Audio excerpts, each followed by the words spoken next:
Assalamualaikum warahmatullahi wabarakatuh.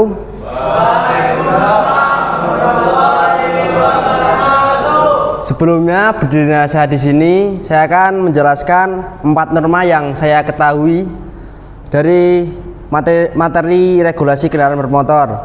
Dari 4 norma tersebut, norma yang pertama ada norma kesopanan, kemudian norma kesusilaan, kemudian norma agama dan norma hukum. Dari norma yang pertama kesopanan terdapat 3 contoh. Yang pertama, menggunakan bahasa yang sopan saat berbicara dengan orang lain. Artinya apabila kita berbicara kepada orang, terutama yang lebih tua, kita sebaiknya menggunakan bahasa yang lebih sopan, atau biasanya di adat Jawa itu kita lebih menggunakan bahasa krama. Kemudian contoh yang kedua, tidak mengganggu orang lain yang sedang bekerja atau beristirahat. Artinya apa?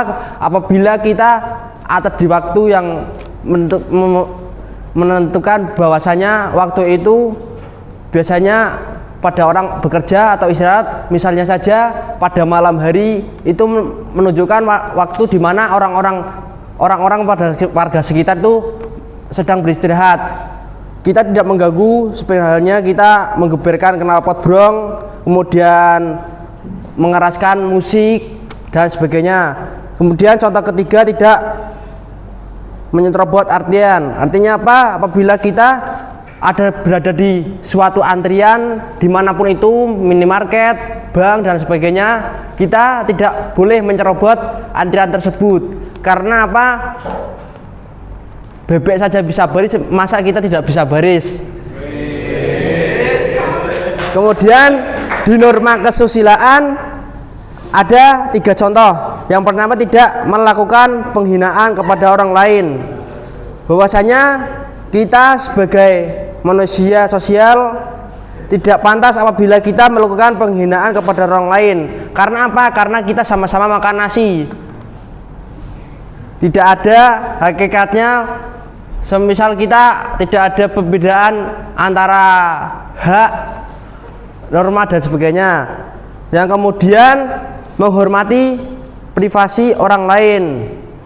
Setiap orang memiliki privasi tersendiri, dan privasi tersebut alangkah baiknya apabila kita mengetahui, kita tidak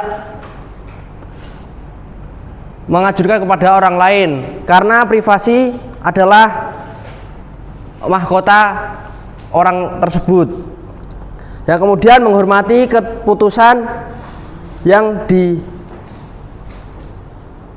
keputusan dari pilihan orang lain. Menghormati keputusan dari pilihan orang tersebut seperti halnya kita memilih atau kita pemilihan presiden, kades dan sebagainya, kita mempunyai hak masing-masing tanpa ada suatu paksaan. Itu tersebut seperti halnya kita menghormati ketulusan keputusan dan pilihan orang lain. Yang norma ketiga adalah ada norma agama. Mengucapkan syukur atas nikmat yang diterima. Apabila kita mendapatkan sebuah karunia, sebuah rezeki maupun mendapatkan sebuah musibah, kita mengucapkan syukur atas nikmat yang diterima. Itu adalah sebuah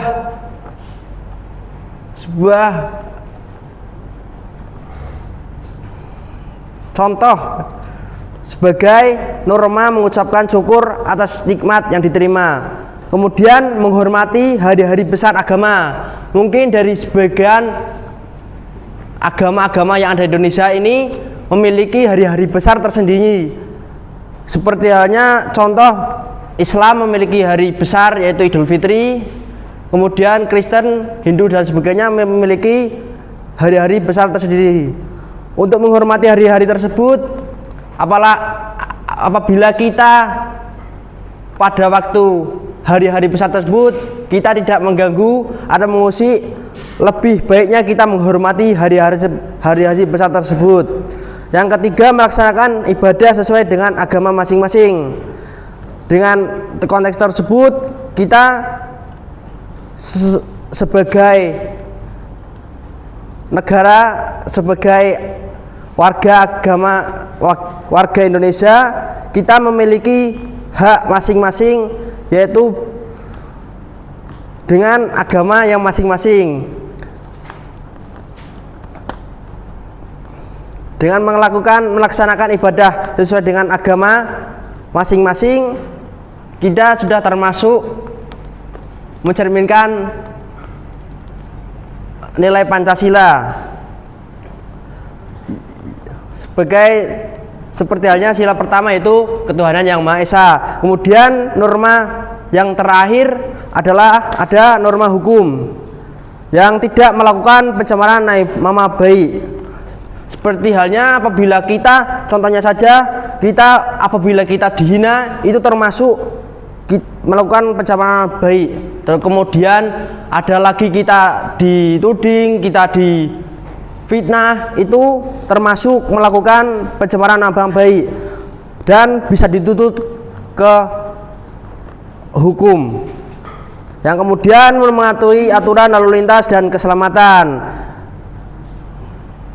Kita sekarang berada di kesekolahan kedinasan aturan lalu lintas dan keselamatan Politeknik Keselamatan Transportasi Jalan, yang dimana kita itu dibimbing dan dibina untuk bisa mencantumkan kepada masyarakat